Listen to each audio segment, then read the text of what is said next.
Before we begin the story, don't forget to like the video and tell us where you watched it in the comments. The desert evening settled into a quiet stillness as Elias Ward guided his horse along the worn trail that cut across the empty plains. He wasn't traveling for pleasure. He rarely did. The trip was a supply run, food, tools, and a short break from the isolation of the small grazing camp he maintained miles west. He preferred to work alone, far from the towns where too many eyes recognized him, and far from the ranch where a single mistake years earlier had cost him friendships, reputation, and any wish to live among people again. He had planned to reach the camp before dark, but a dust storm rising in the distance changed that. The rolling haze of sand and wind pushed him to look for shelter, and the old line shack near the ridge was the only safe structure between him and the storm front. Elias dismounted, tied his horse under the overhang, and pushed the wooden door open with caution. The hinges groaned. The interior smelled of dust, old firewood, and long months without visitors. He stepped inside, intending only to wait out the storm. Then he stopped. Someone was already there. A young Apache woman sat against the back wall, half slumped, her shoulders tense, and her breathing shallow. Her long dark hair was tangled, her clothing torn in several places. Dried blood marked one side of her shirt near the ribs. She tried to shift upright when she noticed him, but pain forced her to inhale sharply and steady herself with one hand. Elias lifted his hands slightly, not threatening, just showing he wasn't reaching for a weapon. "I didn't know anyone was here," he said quietly. His voice stayed low and steady, the way he used to speak to startle livestock. The woman watched him with alert, defensive eyes. Her hand hovered near a small knife at her side, though she was clearly too weak to use it well. Her name, he would later learn, was Ina. Right now she was a stranger looking at him with a mix of fear, caution, and pride. The kind of pride people hold on to when everything else is slipping away. Elias took a slow breath. "You can leave," he told himself. "You don't owe anyone trouble, not again." But the wound on her side was serious, maybe fresh. She wouldn't survive outside if the storm hit hard. He stepped once to the side, not closer. "You hurt bad?" he asked. Ina's eyes flicked to the torn fabric at her ribs. She hesitated, as if deciding whether to show weakness in front of him. Then she saw it. His brief glance at the exposed, vulnerable state she was in. Her face tightened. She pushed herself straighter against the wall, visibly fighting the pain, and with a trembling voice, she said something he hadn't expected, according to tribal law. "You must marry me now because you saw me like this." Elias froze, not because the words frightened him, but because they carried a tone that was not dramatic or manipulative, just strained, exhausted, and rooted in something she believed she was required to say. He knew enough about Apache customs to understand the seriousness behind it. This wasn't a joke or a trick. Ina held her breath, watching his reaction as if bracing for what he might demand of her now that she had spoken the words. Elias felt a knot form in his chest. "She thinks I'll take advantage. She thinks every man would." He shook his head slowly. "I didn't come here to harm you," he said. His voice was calm, but his mind was working fast. "If I walk away, she dies. If I stay, she thinks I want something. If I say the wrong thing, she panics." He hated that this decision now carried weight for both of them. The wind outside thickened, rattling the boards of the shack. The storm was almost on them. Ina tried to rise on one elbow, grimacing. "You cannot stay here unless the law binds us," she insisted. Though her voice wavered from pain and exhaustion more than conviction, Elias crouched down several feet away, close enough to speak clearly, but far enough to keep his distance respectful. "You're hurt," he said. "Let me fix that first. Whatever you think happens next, it won't." She blinked, confused, uncertain whether to trust the quiet cowboy, who did not fit the story she'd been told about men living alone on the frontier. He took out a small rolled cloth from his saddle bag. Inside were simple tools, needles, thread, strips of clean cloth, and an old tin of sal. Her eyes stayed locked on his hands, every movement watched closely. As he approached, she tensed, one hand clutching her torn shirt. "I'll only touch the wound," he said firmly, "nothing else." She hesitated long enough to show her internal struggle. Fear of vulnerability, fear of trusting a man she had never met, fear of what tribal law demanded of her. But pain won the argument, and she exhaled once a short permission. Elias worked carefully. He cleaned the wound with steady practice motions. The injury looked like a blade cut, shallow but long, and it needed bandaging. Ina pressed her lips together to keep from crying out. A tremor passed through her shoulders, revealing how close she was to her limit. He noticed a tremble. "You did well," he said quietly. "It'll hold." She didn't answer. Breathing steadied and her eyes slowly lost the sharpness of immediate panic, but the tension didn't disappear completely. "Why help me?" she finally asked. Her tone wasn't angry, just tired and confused. Elias wiped his hands with a clean cloth. "I've done enough wrong in my life," he said. "Helping someone isn't the part that ever got me in trouble." There was truth behind the words, a heaviness he didn't bother hiding. Ahina studied his expression, tried to read the meaning beneath it. Outside, the storm wind rose, sweeping sand against the walls. The line shack shook lightly, reminding them both that neither one could leave tonight. Aina leaned her head back against the wall, tired. Her earlier declaration still hung in the room, unspoken but impossible to ignore. Elias sat near the fire pit, pulling dry wood from a corner. "We'll talk about your law later," he said, not dismissing it, but not accepting it blindly either. "For now, you stay warm and breathe easy." Aina watched him through half-closed eyes. She didn't trust him fully. Not yet, but something in his quiet manner made it harder to fear him. The storm rolled in hard. The night began, and two strangers, bound by injury, circumstance, and a tense misunderstanding of tribal law, found themselves forced to share the same small shelter while confronting the shadows of their pasts. The storm hit the line shack with full force, shaking the loose boards and sending thin trails of dust drifting down from the rafters. Elias added a few pieces of dry wood to the small fire he had managed to start.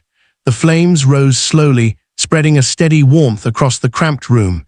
Ina sat near the back wall, wrapped in the blanket he had placed beside her. She kept her posture guarded, but the tension in her shoulders had eased enough for her breathing to settle. Elias didn't push her to talk. He understood that silence was safer than the wrong question, and he sensed she wasn't ready to reveal anything beyond what necessity forced out of her. Still, certain things needed to be addressed tonight, things she had hinted at but not explained. He checked the bandage he tied around her ribs earlier. It held well, and the bleeding had stopped. She watched his hands carefully again, tracking every movement. "I need to ask you something," Elias said, keeping his voice low. "You said you're being hunted. I need to know what kind of trouble is coming this way." Ina lowered her gaze for a moment. She looked like she was choosing her words with care, deciding how much to trust him. "3 men," she said finally. "White men, they attacked my family's camp. They took horses, food, whatever they could carry. When we ran, they chased us. My mother and brother fell behind. I don't know if they lived." Her voice tightened slightly, but she didn't let it break. "I crossed them again 2 days ago. They knew I recognized them. They wanted to silence me." Elias felt a sharp pull of anger inside his chest, not toward her, toward the kind of men he had seen too many times in the frontier, men who preyed on the weak and hid behind the emptiness of the plains. He nodded slowly, absorbing the reality of the danger. "They follow trails?" he asked. "They follow everything," she answered. "They think I will lead them to the survivors of my camp or to horses. They think killing me will keep them safe." Elias leaned back slightly, weighing the situation. The storm gave them a temporary shield, but at daylight, the plains would reveal every track they left. If her pursuers were close, they had to move early or risk being trapped. Aina watched him in silence, reading the concern in his expression. "You want me to leave in the morning?" she said. "That depends." Elias replied, "You can't travel alone in that condition, and I won't send anyone out to die." Her eyes narrowed slightly. "But if I stay, you believe the law binds us." "That law matters to you," he said. "I hear that, but I won't force anything because of a moment you didn't choose." She breathed in a long, steadying breath that made her wound ache. "Tribal law says a man who sees a woman like this must claim her to protect her honor, to give her safety. If he refuses, she is shamed." "What do you want?" Elias asked. Ina paused. "No fear this time, just exhaustion. I want to live," she said. "I want to bury my family if they are dead. I want to return to my people. Everything else can wait." Her honesty carried the weight of reality rather than drama. Elias nodded. "Then that's what we focus on, getting you home." The wind thrashed against the door again. Ina flinched and Elias noticed the reaction. "You think they might be near?" He said they were close yesterday, she admitted. "I barely reached this shack before nightfall. They will search every shelter in the area. They know I need cover from the storm." Elias considered the problem. If they find the shack, they'll assume I'm protecting her. They'll fight. They won't negotiate. He had been in similar situations before too many times. He understood ambush, desperation, and a thin line between survival and regret. He glanced at her again. She was watching him with a steady focus, as if trying to understand what kind of man he was and why he had not taken advantage of her vulnerability. "You said something earlier," Elias said quietly, "about the law binding us. If I walked out that door now, would your people blame you?" Ina hesitated, then answered. "They would blame the man who saw me. They would say he left me dishonored. So you fear shame from your people and death from the men hunting you. Elias rubbed his jaw, thinking through the options. I won't leave you with either of those. A strange expression crossed her face, not relief exactly, but something steadier, as if she had expected to hear neither protection nor understanding from a stranger. He shifted closer to the fire and gestured toward the blanket covering her. Get warm, you'll need your strength tomorrow. She adjusted the blanket slightly, careful not to reveal more of her injury. Then she spoke with a quieter tone.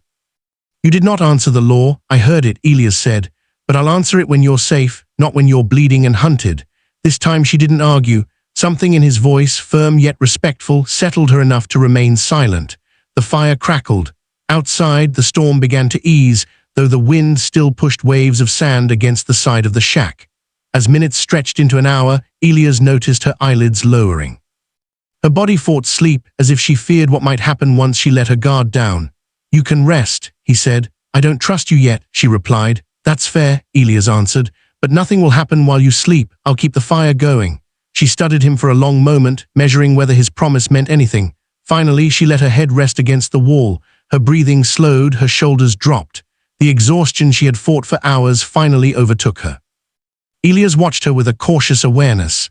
He had no interest in proving himself a hero, but he wasn't going to let an injured woman die because fate had dropped her in his path. He adjusted his coat, sat with his back to the door, and listened to the storm fade. Tomorrow, the real danger would come. Tonight, he would guard the shack. Ina slept for the first time in days, still weary, still wounded, but no longer alone. Elias stayed awake long after Ina's breathing settled into a steady rhythm. The storm outside weakened, but the wind still carried enough force to mask distant sounds. He listened carefully for anything unnatural, hoofbeats, voices, or the sharp click of a rifle being cocked. Nothing came through the noise, but he knew that did not mean the area was safe. Men hunting someone moved differently at night. They expected their prey to be weakened, desperate, or asleep. He tightened the blanket around his shoulders and checked the fire.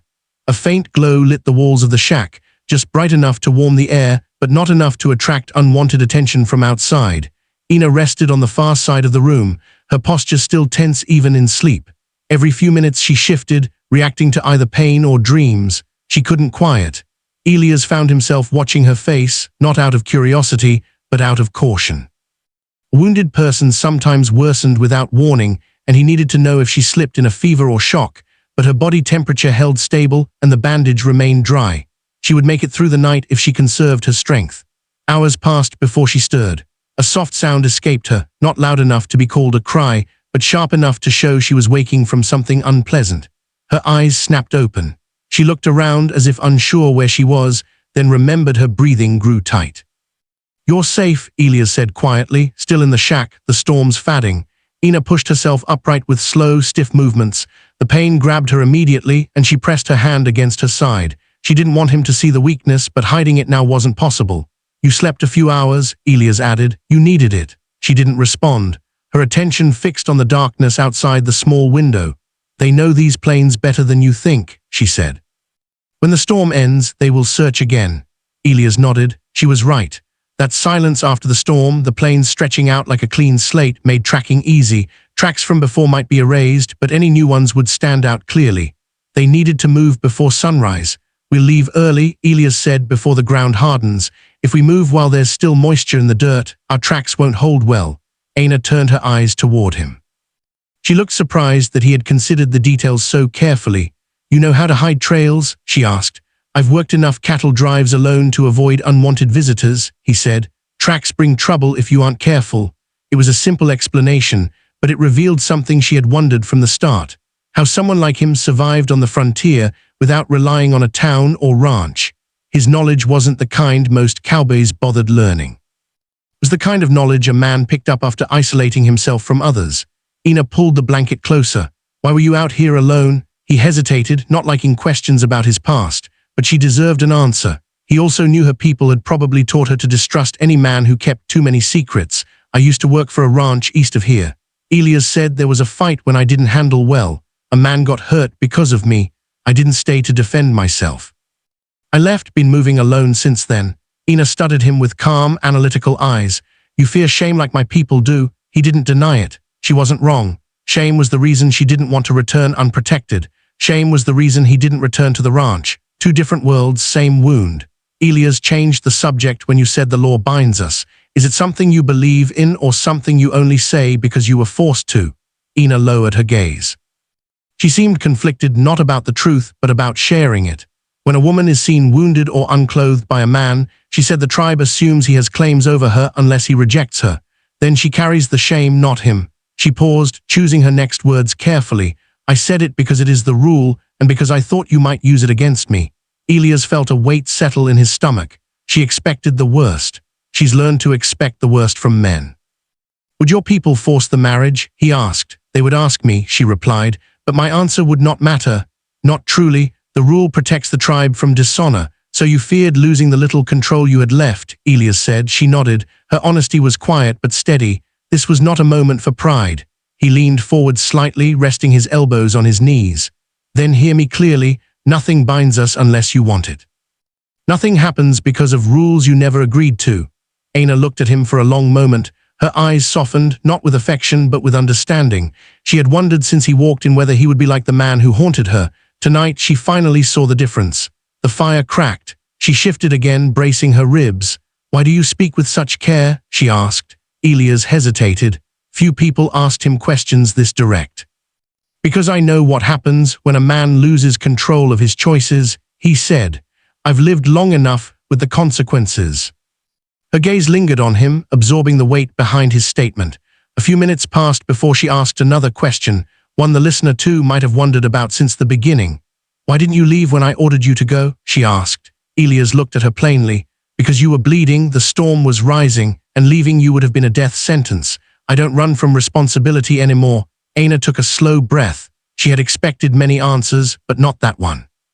It wasn't dramatic. It wasn't meant to impress her. It was simply practical and honest.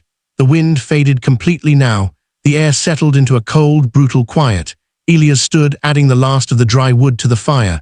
We leave before sunrise, he said. I'll get you safely to your people. After that, you decide what happens with your law.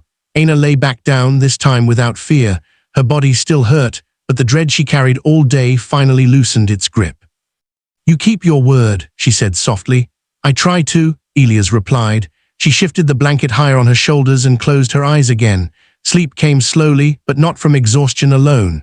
For the first time since the attack on her family, she felt safe enough to rest. Elias watched the doorway, kept his rifle nearby, and waited for dawn. The night passed without threats, but the morning would bring the real test. Tracks on wet earth, distant riders, and the question of whether two wounded strangers could trust each other enough to survive the day. The first grey light of dawn slipped through the cracks between the boards, casting narrow lines across the dusty floor. Elias rose before the sun cleared the ridge. He checked the fire, cold now, and stepped quietly toward the door, listening for anything beyond the stillness of early morning. The storm had passed completely, leaving the plains washed clean and silent. That silence felt heavier than the night. Ina opened her eyes as he reached for his coat. She winced at the stiffness returning to her ribs, but pushed herself upright with determination. You hear something? She asked. Not yet, Elias replied, but they'll be riding again. Storm gave him enough cover to rest, too. He pushed the door open a few inches. The sharp morning air hit his face. The ground outside was damp, not muddy, but damp enough that anyone walking across it would leave shallow, readable impressions. He scanned the horizon. No riders in sight, no dust trails, no movement, but that meant little. Men who hunted for advantage rarely rode openly at sunrise. Aina reached for the blanket, folded it, and tied it around her shoulders. She tried to stand, inhaling through clenched teeth as pain gripped her side. Elias moved closer in case she collapsed. I can walk, she said, anticipating his concern. I know you can, he answered, but don't push it more than you have to. We move slow and steady. It's easier to hide two careful tracks than one limping trail. Aina hesitated, then allowed him to help her toward the door. She leaned on him only as much as necessary, nothing more. Her pride remained firm but not reckless. She understood her limits now. The sun crept over the hills, spreading cold light across the plains. When Elias stepped outside fully, he crouched and examined the soil. His expression tightened. Aina noticed. What do you see? She asked. He pointed to a shallow depression near a rock just beyond the range of the overhang. Tracks not old. Ina knelt beside him, her body tensed but her voice controlled. How many? 3 horses. They passed in the night, maybe an hour before the storm died. Elias traced the disturbed soil with 2 fingers. They didn't stop, but they were close, too close. Ina's pulse quickened. She looked out across the open ground with the tracks stretched northward. They'll circle back. They always search shelters. They will, Elias agreed, and when they do, we won't be here. He walked quickly to his horse, checked the saddle, and secured his bag. Ina stood a few feet away, gripping the blanket to steady herself. "You sure you can ride?" he asked. "I have to," she said. He helped her mount carefully, supporting her torso just enough to keep her from collapsing. She didn't protest this time. Survival outweighed pride. They rode out slow, keeping close to the ridge where the ground was rockier and less likely to hold prints. Elias guided the horse with practiced hands, choosing paths that broke up tracks, weaving between bushes and scatterboulders. Aino watched his deliberate choices and realized he wasn't simply avoiding danger. He was preparing for a long chase. After several minutes of silence, she spoke. "The men, you said you understood the type. Why?" Elias didn't turn his head, but his jaw tightened. "Because I've dealt with them before, men who think the plains belong to them, men who hide behind distance and lawlessness." Ina studied him. His tone held no boast, only experience. "You were a ranch hand," she said, "but your skills, they're different from cowboys." "I learned from trail work," Elias replied, "and from mistakes. Keeping myself alive became the only way to make up for the ones I couldn't save." She absorbed that answer quietly. She didn't press for details, but she understood a small piece of the burden he carried. The horse moved through a narrow cut in a ridge. Elias stopped suddenly and raised a hand for silence. Aina held her breath, voices faint but distinct enough to confirm what they feared. 2 men speaking too far to understand the words, but close enough to track the tone. Alert, impatient, and searching. Ina leaned forward, whispering they found the shack. Elias listened again, then nodded. "They're checking it. They'll see the fire pit and know you weren't alone." Her stomach twisted. "That puts you in danger. You didn't have to get involved. That choice passed yesterday," he said. "We're in this until you're safe." He guided the horse behind a cluster of boulders. From there, they could observe the plains without being easily seen. Elias scanned the horizon, locating 3 riders in the distance. They moved slowly, scanning the ground, working outward from the shack in a widening circle. "They'll follow any track they find," Aina whispered. "They'll find fewer if we move toward the canyon," Elias said. "Narrow paths hide our trail. Hard ground covers what little we leave behind." She watched the riders, her breath steady, but her hands tight around the blanket. "If they catch us," she said carefully, "you must leave me. They only want." "No," the lies cut in. "You don't understand. They want to hide their crime. You have no part in this." "I do now," he replied, "and I won't leave you for them." She didn't argue further. There was no hesitation in his voice, and the weight of his answer left her without words. Elias turned the horse west. "Once we reach the canyon, we plan our next move. No more running blind." Ina nodded. Through her pain, fear, and exhaustion, something steadier grew, trust slow but real. Elias wasn't helping her out of obligation or cultural law. He was helping because he refused to let anyone face death alone again.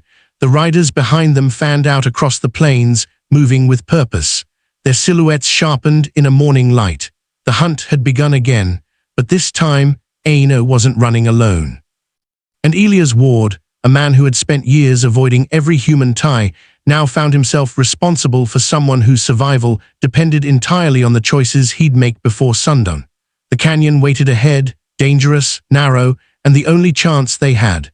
The chase would end there one way or another. Elias kept the horse at a controlled pace as they moved toward the canyon's entrance. The land shifted gradually, flat plains rising into uneven ground, scattered brush, giving way to stone ledges and narrow paths created by years of wind cutting through rock. The early morning sun climbed higher, sharpening every shadow. Behind them, the 3 riders had already begun narrowing their search pattern. They were still distant silhouettes, but their direction was clear. They were following the only logical escape route. Ina gripped the saddle horn, her jaw tight from the pain that returned each time the horse jolted. She forced herself to stay alert. She scanned the horizon repeatedly, trying to anticipate danger before Elias had to react. He noticed her effort and spoke without looking back. "You don't need to watch every angle. How about the back trail?" She hesitated, then nodded. "I watched for days. Hard to stop now. It kept you alive," he said. "But now you're not alone. Let me take the weight for a while." The canyon rose ahead, a split in the rock, narrow enough in places that only one horse could pass at a time. Hunters would hesitate before entering such a place. Ambushes favored the person who already knew the terrain. "Did you use this canyon before?" Aina asked. Elias studied the rock walls a few times. When I drove cattle through storms, the ground's uneven, but there are spots to hide in places where tracks fade. If we move carefully, they'll lose our trail. Aina held onto the saddle, steadying her breath. What if they follow anyway? Then we pick the ground, Elias replied, and make sure we're not the ones caught in the open. She didn't ask more. His voice stayed calm and factual, not overconfident. He didn't promise safety, only strategy. They reached the canyon mouth, just as the riders behind them reached the ridge they had left. Elias guided the horse into the narrow pass. Sharp stone walls rose on both sides, casting long shadows, even in morning light. The air cooled, sounds changed too. Footsteps echoed differently, winds softened, and distant noises became clearer. Ina looked around with tension building in her muscles. Every tight passage reminded her how traps were set in places like this. Elias sensed it. "You're thinking about what could happen," he said. "I'm thinking about what has happened," she answered quietly. "When we fled my family's camp, we tried hiding between rocks. They found us anyway." Elias didn't dismiss her fear. "They found you because there was only fear getting the choice. Today is different. Today is planned." She absorbed his words. Reason matter now. Panic could kill them.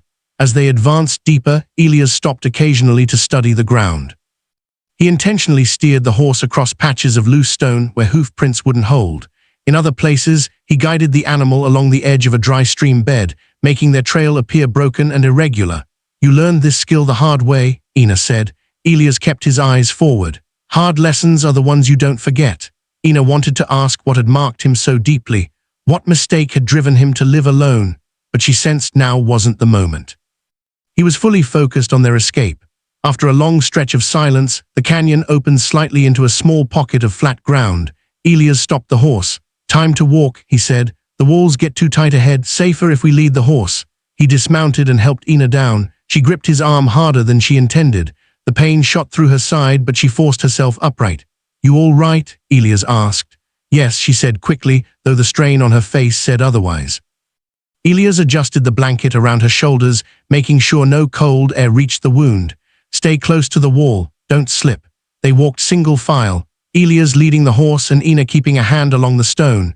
The canyon walls pressed inward, leaving barely enough room for the horse's flanks. The ground tilted in places and loose gravel shifted under their boots. If the riders entered this passage, every sound would echo, every mistake would be fatal. Ina's breathing became uneven, not from panic, but from a physical strain. Elias slowed the pace. "Talk to me," he said in a steady voice. "Tell me what's hurting." "Just a cut," Ina answered. "Pulls when I move." "Pain's good," Elias said. "It means you're holding on." She gave a faint, tired smile. "You sound like my mother. What would she tell you now?" Elias asked. Ina didn't hesitate to keep walking. They pressed onward. After several minutes, they reached a wider section where sunlight reached the ground. Elias stopped, shielding his eyes as he looked back the way they came. Through a break in the canyon wall, he spotted movement on the plain, 3 riders approaching the canyon's entrance. "They found her trail," he said quietly. Ina turned, gripping the blanket. "How long until they reach this part?" "Not long," Elias said, "but this canyon branches in 2 ahead. If we move fast, they won't know which path we took." Ina braced herself. "Then let's not waste breath." They continued deeper until the canyon split. One path turned into a steep, winding climb, the other narrowed into a shadowed passage.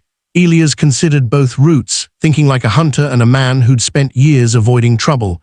"They'll expect us to take the climb," he said. "It leads to open ground, so we take the other one." Ina trusted his judgment. They entered the darker passage. All squeezed inward again, but the path was protected, almost hidden. No tracks from animals or people marked the ground. Elias felt the temperature drop. The sound of hooves echoed faintly behind them, distant but closing. Ina's heart quickened. "They're inside the canyon," she whispered. Elias checked his rifle and motioned for silence. "We need to gain distance. Once we reach the bend ahead, they won't see us." He moved faster, helping Ina over uneven sections. Every step mattered now. Every breath had weight. When they rounded the band, the canyon opened into a shallow basin surrounded by high stone walls. Elias stopped sharply. He studied the ground. Flat, firm stone. "No tracks would hold here." "This is it," he said. "This is where they lose us. Even if they find the passage, the trail stops on rock." Ina leaned on the wall, breathing hard. "And then we climb out through that cut," Elias said, pointing to a narrow break in the rock slope. "It leads to the ridge. From there we can disappear into the hills." Ina followed his gesture, analyzing the terrain. It was steep but doable. Behind them, the echo of hooves grew clearer. Can we make it? She asked. Elias nodded. We don't have a choice. He took her hand, not as a claim, not as a command, but as steady support, and started up the slope. The riders poured into the canyon. Their voices bounced off the walls in sharp, impatient calls. Ina tightened her grip on Elias' hand. She no longer questioned why he helped her. She questioned how she had survived before him. They climbed higher inch by inch, while the men below dismounted to study the deadened trail of stone. For the first time since her family was attacked, Ina felt the possibility of survival not as a hope, but as something real and near. Together, they reached the ridge. They disappeared over the top just as the hunters lost the last sign of their trail. The ridge leveled beneath their feet, offering a narrow but solid stretch of ground before the slope dipped into a field of sparse pines and uneven rock. Elias helped Ina sit against a boulder while he checked the area below. The canyon hunters were now small figures trapped in the basin, arguing among themselves as they searched for tracks that no longer existed. Their voices carried faintly upward, but their frustration was clear. They won't find the exit, Elias said. We bought ourselves time. A few hours, maybe more. Ina exhaled slowly, easing her back against the stone. Sweat gathered at her temples from the climb, and the movement had reopened a dull ache in her ribs. Time is enough, she said. We can reach the foothills before they scatter again. Elias nodded, but before they moved on, he knelt beside her to check the bandage. The cloth held, though a small stain marked the edge. Evidence of strain, not danger. He tightened it carefully. You pushed harder than your wound liked. He said, you need to rest before we go farther. Ina didn't argue. Her breath was shallow, her energy thin. She watched him with steady eyes, noticing something different in his expression. Concern, but also distance, as if he were wrestling with something he hadn't shared yet. You hide your own pain better than I do, she said quietly. Elias paused, the bandage still under his fingers. What makes you say that? You speak like a man who's been running longer than I have, she replied. And you move like you expect something to break beneath you. He sat back on his heels. For a moment, he didn't speak. She had touched something he usually kept buried beneath silence and routine. You asked why I travel alone, Elias finally said. Why stay away from towns, away from people? I never gave you the truth. Ina waited, her breathing steady despite the pain. She sensed this was not a moment she needed to fill with questions. She simply gave him space to speak, something few people had ever done for him. There was a ranch, Elias said, a good one. I worked there 3 years. I handled cattle, repaired fences, did whatever needed doing. The owner trusted me. His family trusted me. He swallowed once, not for emotion, but for clarity. One night, a group of men tried taking horses. I confronted them. A scuffle broke out. One of the ranch hands, young, barely 19, stepped between us at the wrong moment. My gun went off. Ina's eyebrows tightened slightly. She didn't look shocked, only focused. He lived, Elias continued, but the bullet crushed part of his hip. He'll walk with pain his whole life because I panicked and fired too fast. You try to stop thieves, Ina said. You didn't plan to hurt him. That doesn't change what happened, Elias replied. The rancher forgave me. His son did too. But I couldn't stay there after that. I looked at the boy every day, knowing I'd taken something from him he'd never get back. Ina observed him in silence. She saw not a man bragging about past violence, but a man who had carried the same mistake for years without knowing how to set it down. You left to punish yourself, she said. I left because I didn't trust myself anymore, Elias corrected.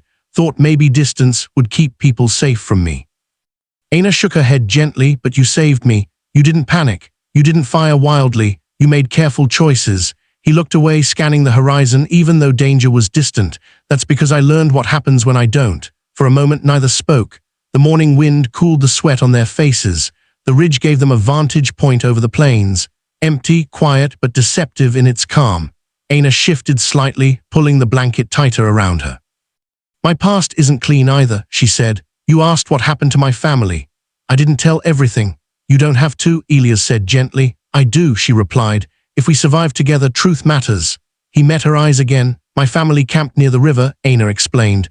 The same men who hunt me came 3 days before the attack. They traded with us food, knives, nothing unusual. We believed them friendly. My mother warned me not to trust men who smile too easily.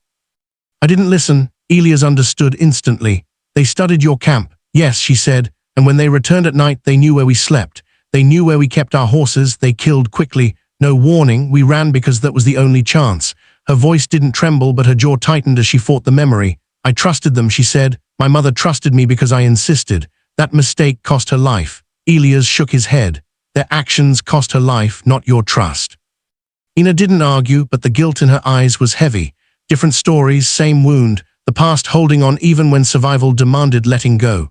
Elias rose and offered her his hand again. We move when you're ready, but know this, your life doesn't end because of what they did or what you believed. You didn't choose their cruelty. Ina accepted his hand, not because she needed help standing, but because the gesture carried weight now. It wasn't obligation. It wasn't pity. It was acknowledgement. Two people carrying scars that didn't need to remain hidden. As they continued along the ridge, Elias kept a steady pace, watching for safe paths leading toward the foothills. Ina stayed close behind, her steps fueled not by strength, but by determination. They descended into thicker brush, where the hunters would lose all visibility from a canyon. The land ahead stretched into winding slopes and scattered pine, offering cover, but also the risk of ambush if they weren't careful. Ina broke the silence as they walked. You said the law binds us only if I choose it, but if we survive this, what will you choose? Elias didn't look back. He took a few steps before answering. I'll choose what feels right when you're no longer running for your life, he said. Not before, not under fear. Ina accepted that answer. It wasn't avoidance, it was respect. They reached the first cluster of pines where a hidden trail wound down into safer ground. Elias stopped again, checking the soil, listening for followers. We're ahead of them, he said. If we keep moving, they won't find us before nightfall. Ina tightened her blanket and stepped beside him. Then let's finish with a pass, try to break. Elias gave a faint nod. Together, they moved deeper into the shelter of the foothills. For the first time since the line shack, the danger felt manageable. Not gone, not forgotten, but something they could face together instead of alone. And though neither spoke it aloud, both knew the truth. Whatever bound them now was stronger than any law. It was survival shared, grief understood, and trust earned in the hardest moments. Elias and Ina moved through the foothills with careful, measured steps. The terrain shifted into thicker pines and uneven ridges that made travel slower but safer. Each turn of the narrow trail placed them deeper into Apache territory. Still miles from her people, but farther from the open plains where hunters thrived. The sky had turned pale blue overhead, the sun climbing higher while the air grew warmer. The peacefulness of the woods contrasted sharply with the reality chasing them from behind. Ina's breathing remained steady, though every step reminded her of the wound beneath the blanket. Elias checked her often, not out of doubt, but because he knew the limits of human endurance. She hid her pain well, yet the subtle flinch in her eyes did not escape him. We'll stop soon, he said without turning. Not long, just enough for you to drink and breathe. Ina adjusted her grip on the blanket. We stop when you need it too, she replied. You haven't rested since the shack. I'm used to going long, he said, and I'm used to pushing through worse, she countered. He glanced back, noticing the stubborn determination on her face.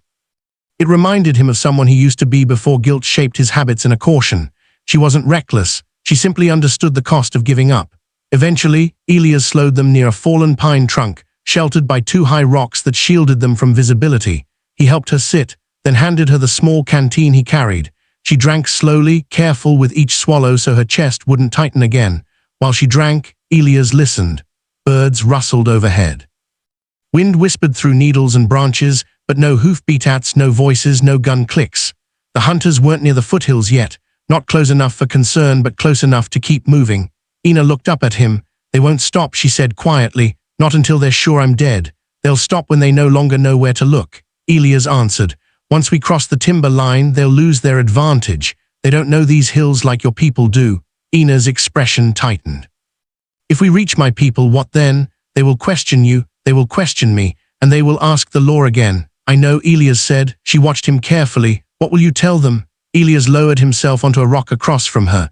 He took a moment before answering, gathering his thoughts, not because he didn't know the truth, but because he needed to say it clearly. I'm not running from responsibility anymore, he said. Not from what happened in the past, and not from what I walked into when I entered that shack. Ina studied his face, searching for something, hesitation, doubt, anything that suggested he was only speaking out of pressure or fear, but his voice held the same grounded steadiness she had come to trust.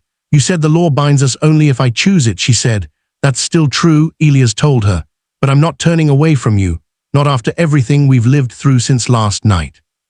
Ina let out a slow breath. She shifted slightly, testing her ribs, then rested her hands on her knees.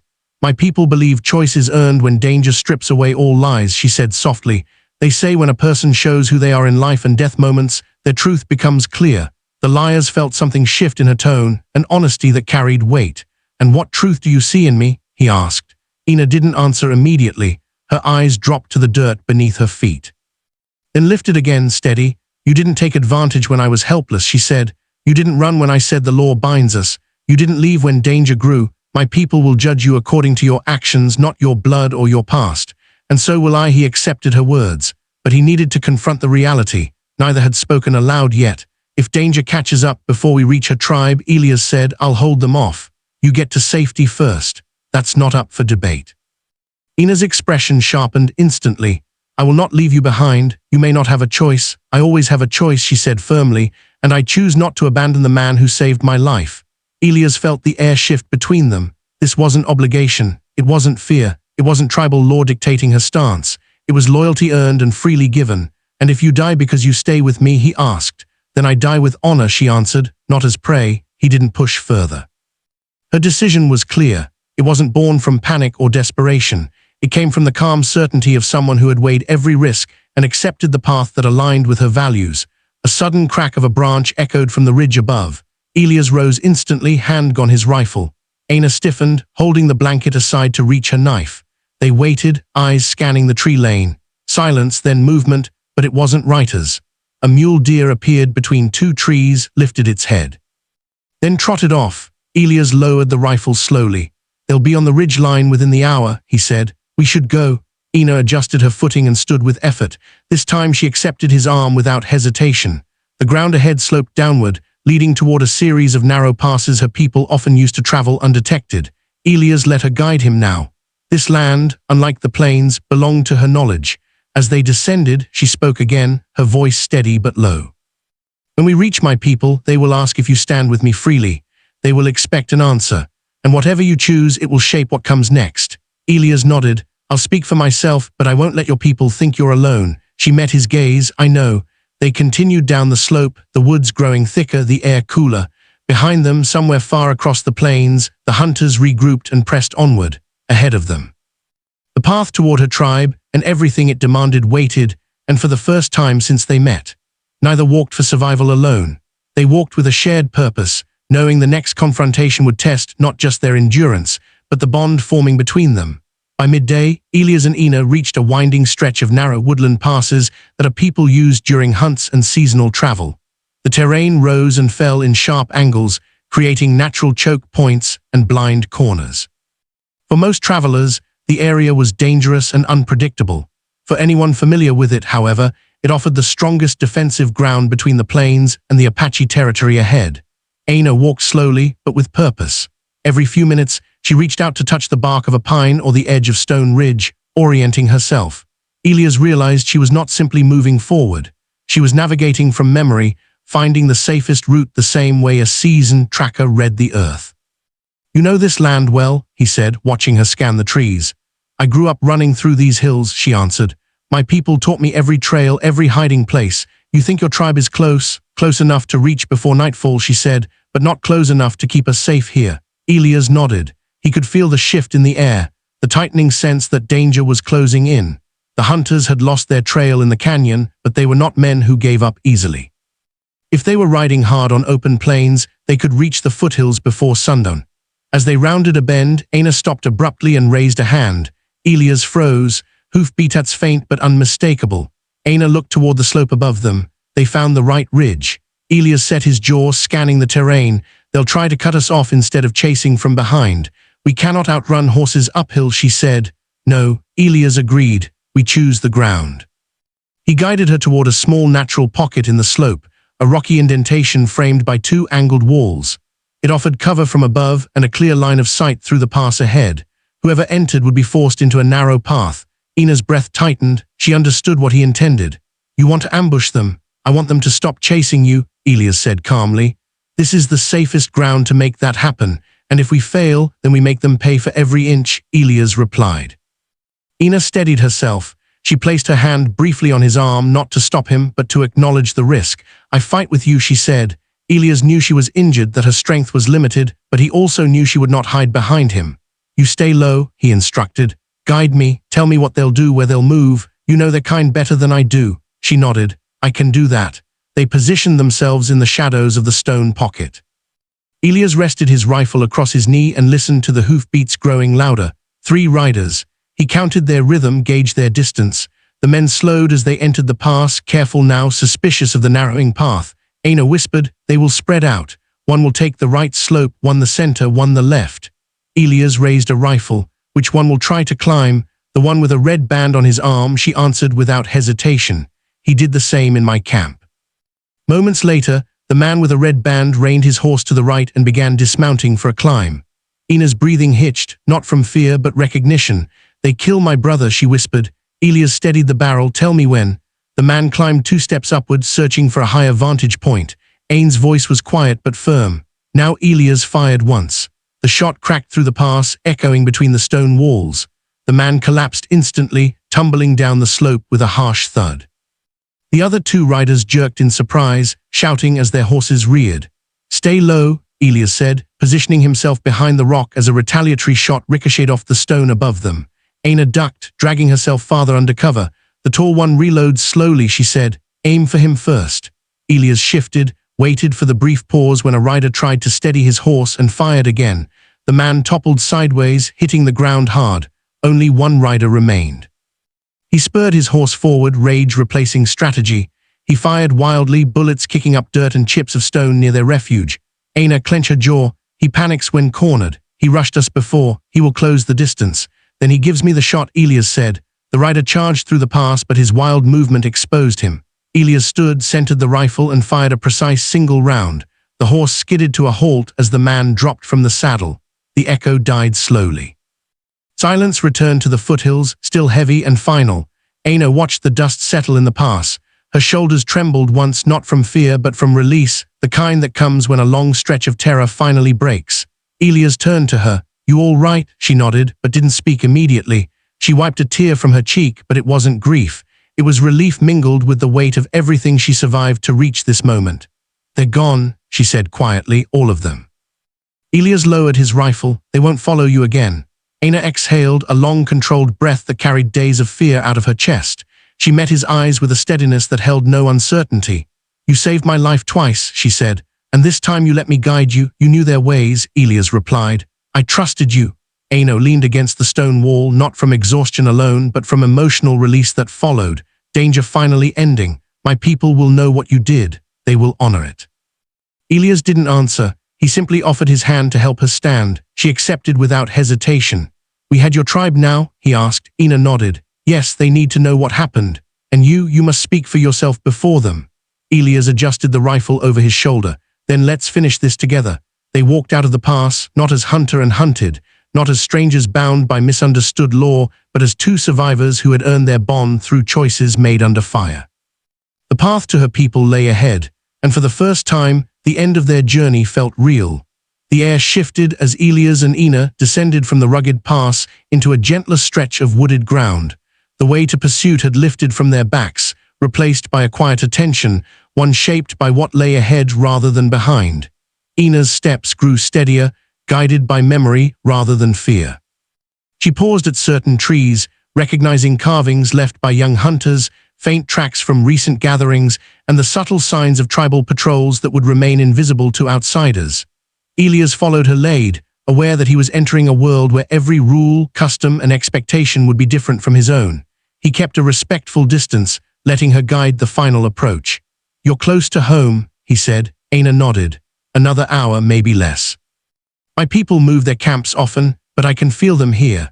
The land carries their scent." Her voice held a blend of relief and unease. Going home meant safety, but it also meant facing questions she had been avoiding since the moment she staggered into the line shack. Her wound, her survival, the men who hunted her, these would all demand answers. And the old rule she had spoken about in fear, the law that bound men and women by honor, would be raised again. "You don't have to worry," Elias said, sensing her tension. "I'll speak for myself. They'll hear the truth." Aina slowed, studying him. "They will ask if you claim me. If your hearts stand with mine, they will ask it not as a threat, but as a test of truth." Elias paused. "And you, what will you say?" Ina's expression softened, not with romantic certainty, but with quiet clarity earned through survival. "I will say what is real, that you did not take advantage of my fear, that you protected me without demand, that the law does not bind me against my will." She took a breath, steady and sure. "But I will also say that I do not walk away from someone who walked in a danger for me." Her words settled between them like a promise carefully crafted by circumstance, not fantasy. They continued forward until a faint whistle echoed through the trees. Ina stopped immediately. Elias reached instinctively for his rifle, but she raised a hand. "That's ours," she said quietly. "Eskel." Within seconds, a young Apache man stepped out from behind a cedar, bow drawn but not loosed. When he saw Ina's face, his expression shifted from suspicion to shock. "Ina," he said in their language, voice breaking slightly, "we feared you were gone." She stepped forward with controlled effort. "I survived," she answered in Apache.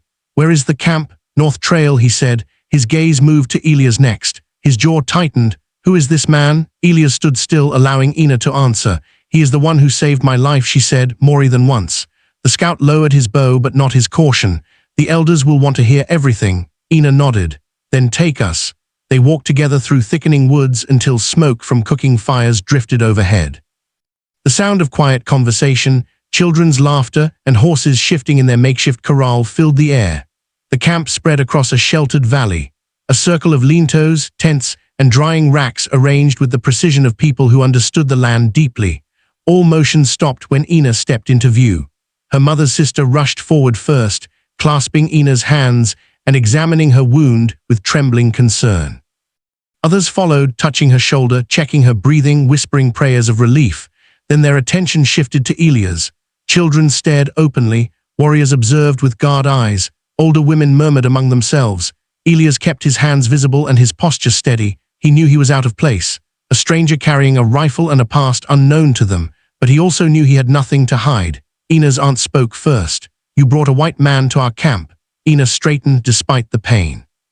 "I brought the man who risked his life to protect mine. The men who killed our family pursued me. He fought them beside me." Murmurs rippled through the gathering crowd. The tribal chief, a tall older man with gray streaks in his braids, stepped forward. His eyes were sharp but not unkind. "Ina," he said, "you left us with nothing but fear in our hearts. We are grateful you returned, but we must understand the truth of your journey." "I will tell all of it," she replied, with him beside me. The chief turned to Elias. "And you, cowboy, why did you help her?" Many men would have turned away. Elias met the chief's gaze. "She was alone, hurt, hunted. Leaving her would have been a death sentence." "That explains your actions," the chief said, "but not your intention." Ina stepped forward slightly. "He saved me without asking anything in return. Not honor, not obedience, not law. When I declare the rule of binding, he refused to use it against me." This statement caused a quiet stir. The chief looked between them. "Then you understand the seriousness of what you spoke?" he asked Ina. "The law you invoked." Ina inhaled carefully. "I spoke it out of fear, but I stand by it now out of truth." The chief shifted his gaze to Elias. "Do you claim her? Not by force, not by obligation, but by your own will." Every eye in the camp fixed on him. Elias felt the weight of the moment, not as pressure, but as a test of honesty. "I won't bind her to me because of rules or wounds," he said, "but I won't walk away from her either. If she chooses to bond, I stand with her freely." A quiet stillness spread through the camp. Ina's shoulders eased. The tension she carried since the shack faded into something deeper, certainty. The chief nodded once. "Then the law is satisfied. Consent from both hearts. The tribe accepts this union is true." Elias released a slow breath he didn't realize he had been holding. Ina looked at him, not with surprise, but with understanding. He had chosen this path because he meant it, not because circumstances force him. Her aunt approached, touching her cheek gently. "You are home now," she said. "The pain will heal, and this man, he carries no dishonor." As the camp resumed motion, preparing bedding, tending her wound properly, offering food, Elias remained where he stood. He wasn't an outsider anymore, but he wasn't fully part of this world either. He waited for Ina to approach. She stepped toward him slowly, her wound bandaged with fresh materials, her posture steady. "You spoke truth today," she said. "So did you." She looked around the camp, then back at him. "Tomorrow begins a new path together." Elias nodded. "I'm ready."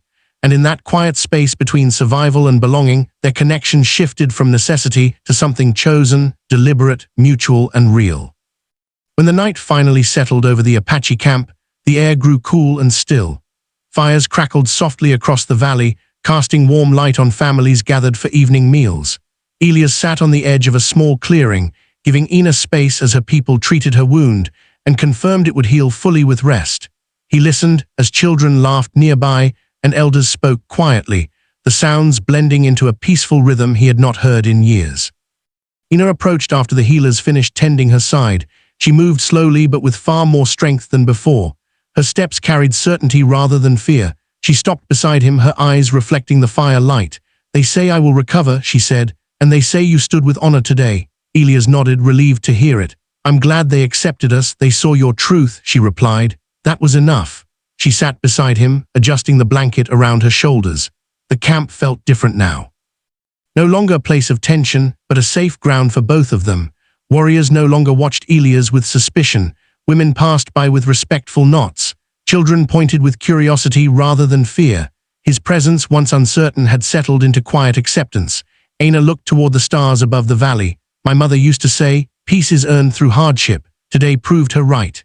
Elias followed her gaze. The sky stretched wide and clear, free of storm clouds or danger. "You fought for your life," he said. "You held on to something stronger than fear." She turned to him. "I didn't do it alone." Elias felt her words land with genuine weight. Neither of them needed to describe every moment that led here. The understanding rested between them naturally. A few elders approached, carrying a simple woven cloth and small wooden tokens. Their faces were calm, expectant. Aina stood, steadying herself before facing them. The chief spoke in a clear, measured tone. "Ina, daughter of our people, you returned with life and honor. The man who stands with you did so by choice. His courage has protected not only you, but the dignity of our tribe. We recognize your bond is true." One elder placed the woven cloth in Ina's hands. Another handed Elias a small carved symbol shaped like a mountain ridge. It represented protection, something given only to those who had proven themselves worthy. The chief continued, "If you walk forward together, let it be with open truth." Aina held the cloth tightly, then turned to Elias. Her voice softened. "Do you walk with me?" Elias didn't hesitate. "I do." The tribe acknowledged their decision with quiet approval, nods of acceptance, and the low murmur of shared relief.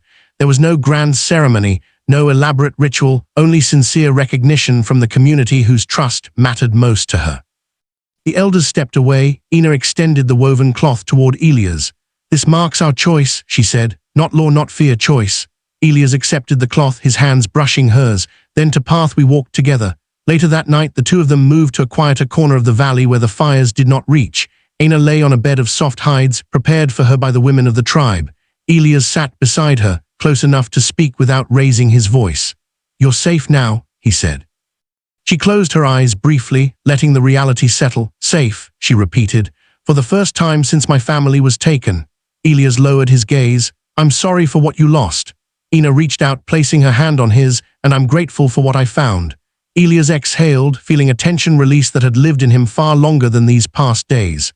For years, he carried guilt, isolation, and a belief that he didn't deserve connection. But here beside Ina, among her people, the weight finally loosened. He wasn't running anymore.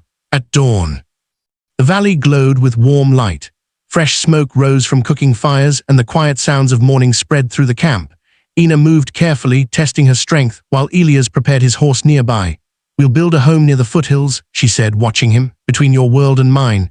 You're certain it's where you want to be?" Elias asked. "Yes," she replied, "because it's the place that belongs to both of us."